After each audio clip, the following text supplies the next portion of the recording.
السلام عليكم ورحمة الله وبركاته. حبايبي عاملين ايه؟ يا رب تكونوا بخير. قبل اي حاجة زي ما اتعودنا نصلي على الرسول قبل ما نعمل اي حاجة. عايزة اقول لكم ان الاكلة الجامدة دي بصوا هتعجبكم جدا، وصفة حلوة قوي وطريقة سهلة وجميلة. تمام، احنا مع بعض واحدة واحدة كده هنصور الفيديو مع بعض وهتشوفوا العظمة القمر دي. عايزة اقول لكم بصوا حاجة كده وهم والله. بصوا القمر متماسك ازاي. جربوا معانا كده الطريقه دي، اتفرجوا على الفيديو للاخر وان شاء الله باذن الله هيعجبكم قوي. هنا معانا الصدور زي ما انتم شايفين كده، بنجيبها من عند الفرارجي.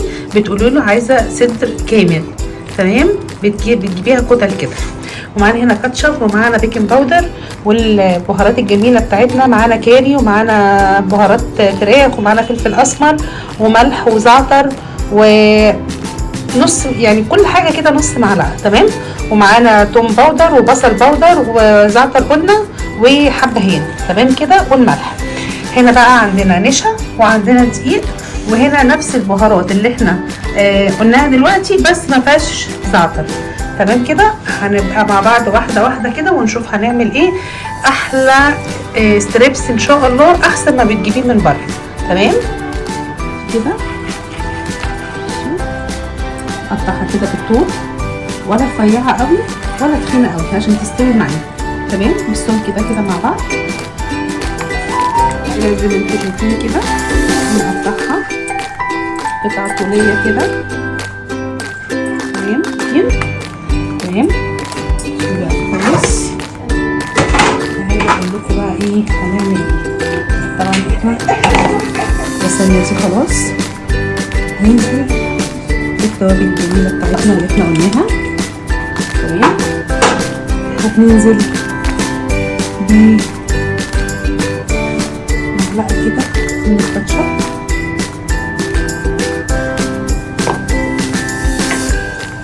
نقلب كده كويس مع بعض.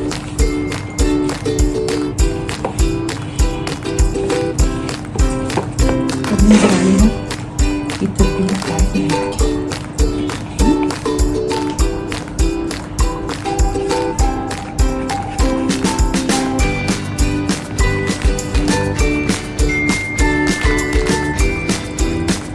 ليه انا قلبتها كده مع الكاتشب؟ علشان ما رضيتش احط كل حاجه لوحدها على الستريبس، علشان خاطر ما انا عايزه كله يبقى من نفس الطعم، مش حاجه وحاجه، فاهمين كده.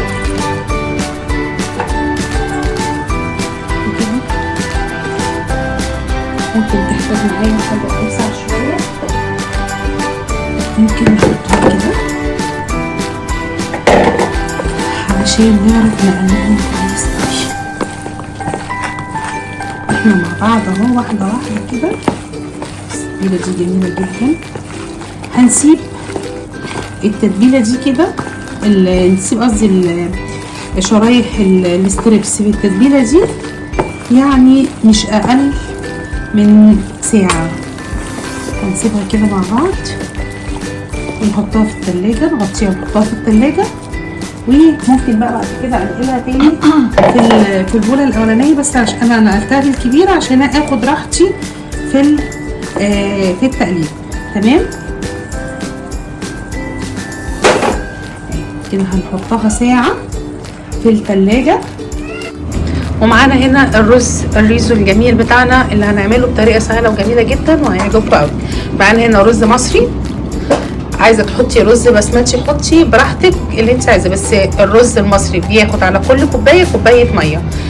الرز البسمتي مع كل كوبايه رز كوبايتين من الميه، تمام، وبيتنقع شويه. لكن الرز المصري بنغسل وبنشتغل بيه على طول، تمام. معانا هنا زيت، ومعانا زبده، ومعانا مرقه وعسل والصويا صوص، ومعانا هنا بصلايه مفرومه متوسطه، ومعانا البهارات بتاعتنا الجميله اللي بتدي نكهه حلوه جدا في الاكل، تمام. عندنا هنا ملح وفلفل وبابريكا وكاري وبهارات فراخ، وعندنا هنا توم باودر وبصل باودر، تمام. هنمشي مع بعض واحده واحده كده وهنشوف ان شاء الله هنعمله ازاي. كده الزيت، وهنحط معانا مكعبين كده من الزبده، ندي طعم حلو قوي.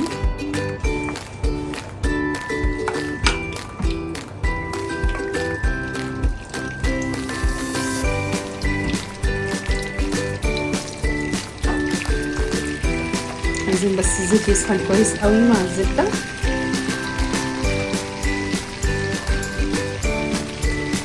حاسه ان هيبقوا كتير، نشيل مكعب ممكن. تمام، عشان انا شكلي كده حطيت زيت كتير. كفايه مكعب واحد، هي اصلا مكعبات كبيره.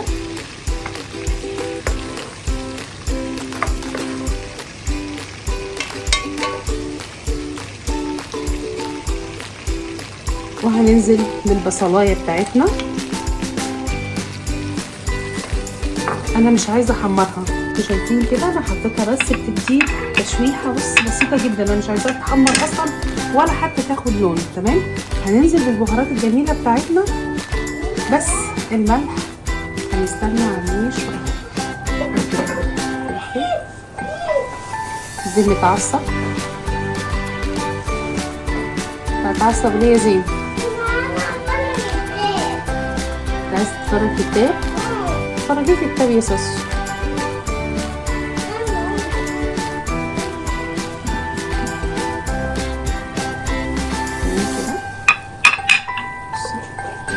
عايزه اقول لكم الريحه جباره جباره جباره جباره جدا جدا جدا. انا جوعت. انت مصره مصره تطلعي صوتي زي ما انتوا شايفين كده. بس الريحه مش قادره اقول لكم. على فكره احنا ممكن ننسى الملح عادي، ولو عوزنا ملح تاني نبقى نحط. تمام كده. افضل اقول لكم كده ايه، ان كل حاجه سهله وممكن نعملها في البيت بطريقه سهله جدا جدا جدا جدا.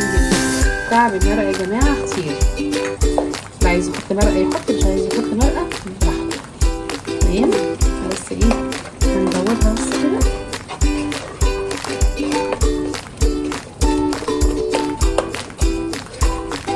عايزينها تدوب خالص المرقه كده عشان نحط الرز متبقاش لونه كده.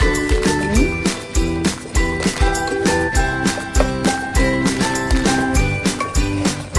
الرز بيجي ده من احلى الاكلات الخفيفه اللي ممكن تاكلوها. بياكلوها الاطفال، يعني الاطفال بيحبوها جدا جدا جدا. ودايما يقولوا لي عايزين نطلع ناكل كنتاكي بره، عايزين رز ريزو، عايزين نعرف الحاجه بتتعمل ازاي يعني بطريقه سهله زي ما انتوا شايفين كده. التوابل مع البصله، عايزه اقول لكم الريحه تجنن تجنن. احنا معانا 3 كوبايات من الرز مغسول ومصفينه كويس قوي. ننزل بيه كده.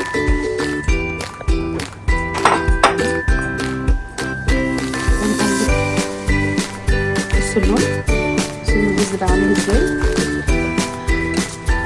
عايزه اقول لكم حاجه بالنسبه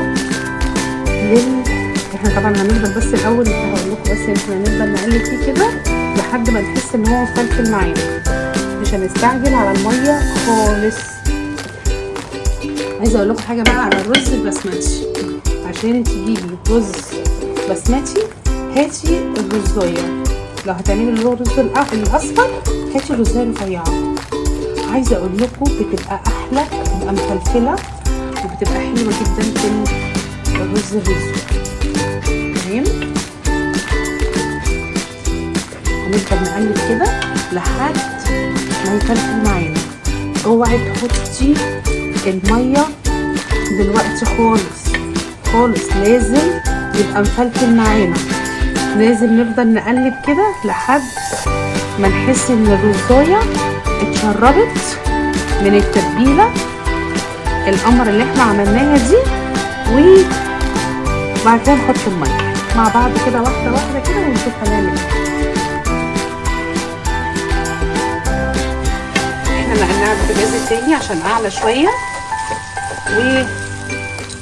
وزي زي ما انتوا شايفين كده ابتدى يتفلفل معانا.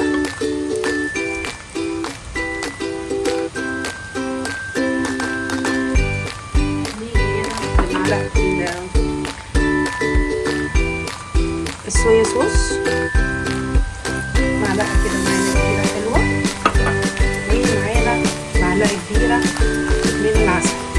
متقلقوش من العسل يا جماعة، بيدي لون حلو جدا وطعمه ما بيأثرش خالص على الرز.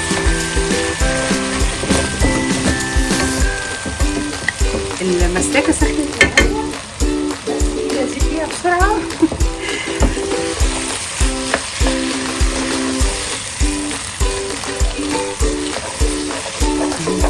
برضو هنقلبه شوية كده مع بعض.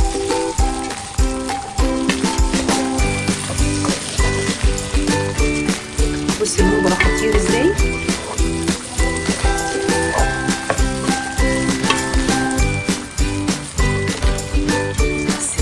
ننزل بقى بالمية بتاعتنا.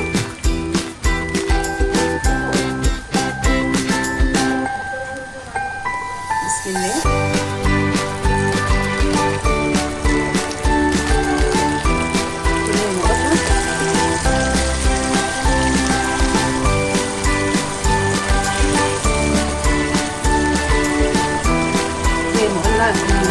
الثلاث كوبايات وحط عليهم 3 كوبايات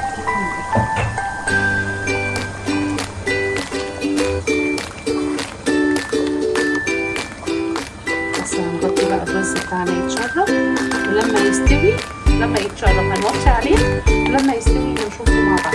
طبعا احنا هنظبط الحياء بتاعه تمام، وهرجع لكم بعد ما نخلص. هنا معانا معلقة كوباية قصدي دقيق، ومعاها نص كوباية من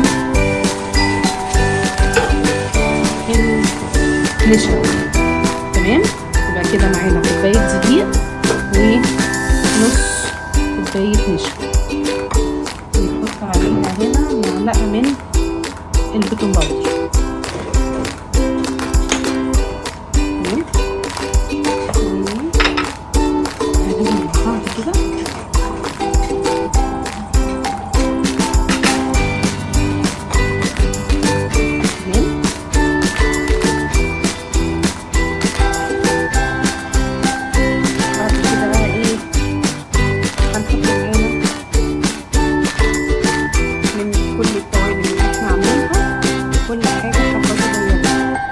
يعني نص الكمية تمام كده.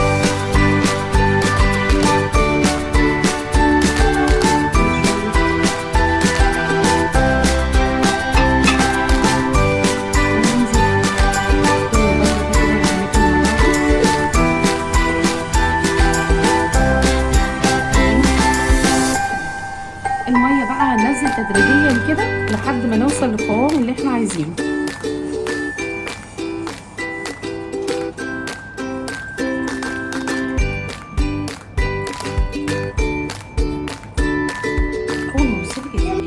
القوام عامل ازاي، ولا عايزينه تقيل مفتح ولا خفيف عشان يمسك كويس ايه في الستريبس بتاعنا تمام.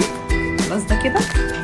نيجي بقى هنا ونحط معانا كوبايه من الدقيق، نص كوبايه من النشا، مع رشه كده بس بيكنج باودر، وبقيت التوابل بتاعتنا او البهارات بتاعتنا اللي احنا ايه عملناها تمام. بنقلبهم كويس مع بعض.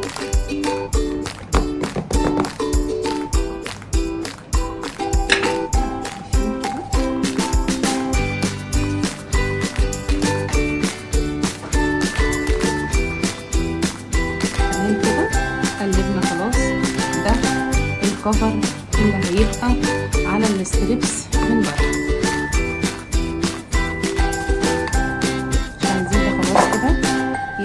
كده محتاجين ده. نطلع بقى الستريبس بتاعنا من التلاجة ونشوف مع بعض هنعمل ايه. نحط كده التتبيلة القمر بتاعتنا كده،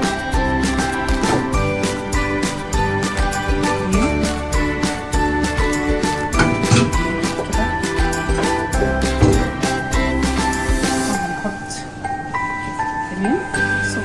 هستعمل ايدي احسن. بليت الدنيا.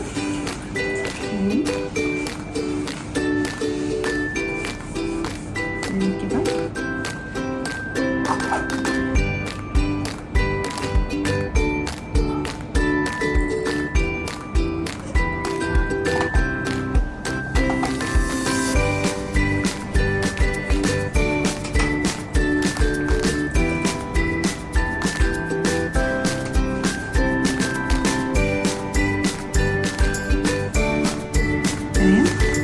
هنغلف معانا كده زي ما انتم شايفين. تمام.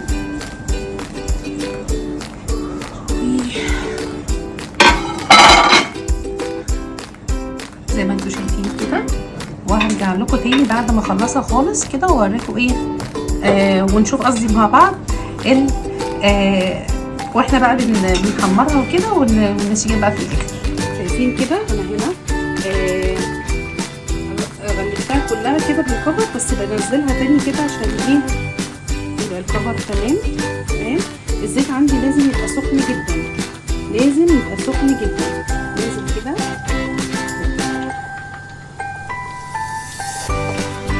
بس الزيت لسه شويه عليه، نعمل ده كمان.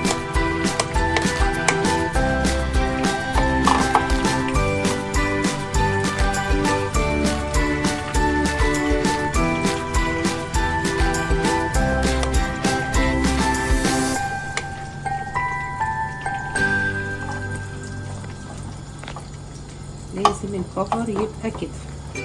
تمام. ننزل كده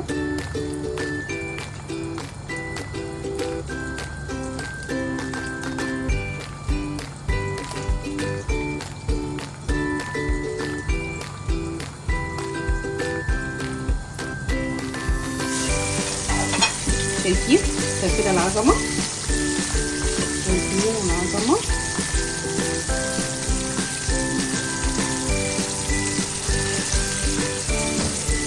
بصوا متماسكه ازاي، بصوا الكفر متماسك عليها ازاي ما شاء الله.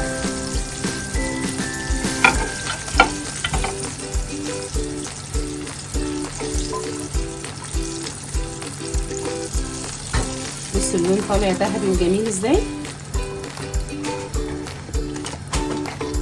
تعالي رايحه فين؟ ايه خلصت لكم الكميه كلها وراها.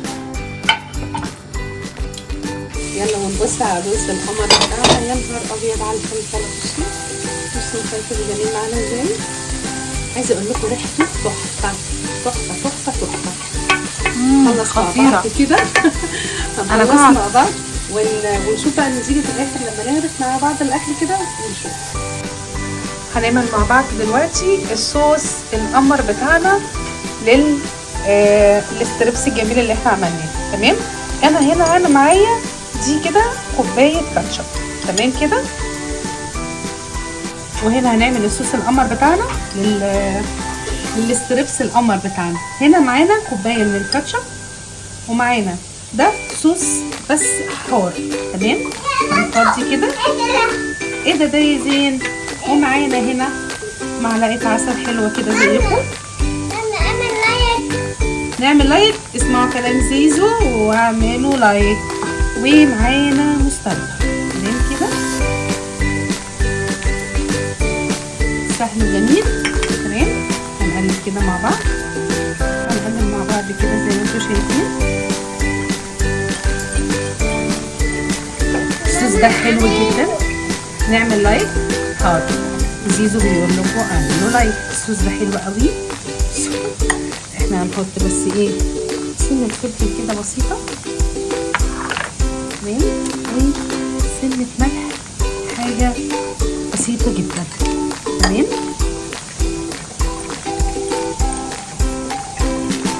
الصوص ده حلو قوي هيعجبكم. ده صوص الفراخ المقرمشه بقى. تعملوا ده فراخ صحيحه متقطعه بعضمها ستريبس طعمه تحفه. تمام. يجي كده جاهز معانا كده على التحضير، على تجهيز الاكل ان شاء الله معانا.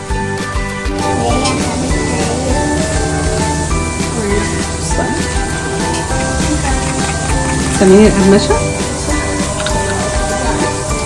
تحفة. عايزة اقول لكم النتيجة هايلة. بصوا الموضوع عامل ازاي، بصوا القمر، عايزة اقول لكم تحفة. ولا الرز، بصوا الرز عامل ازاي، بصوا. عايزة اقول لكم الرز، الموضوع ده عايز كلام تاني خالص خالص خالص. عايزه اقول لكم الطريقه جميله وسهله والطعم بسم الله ما شاء الله تحفه.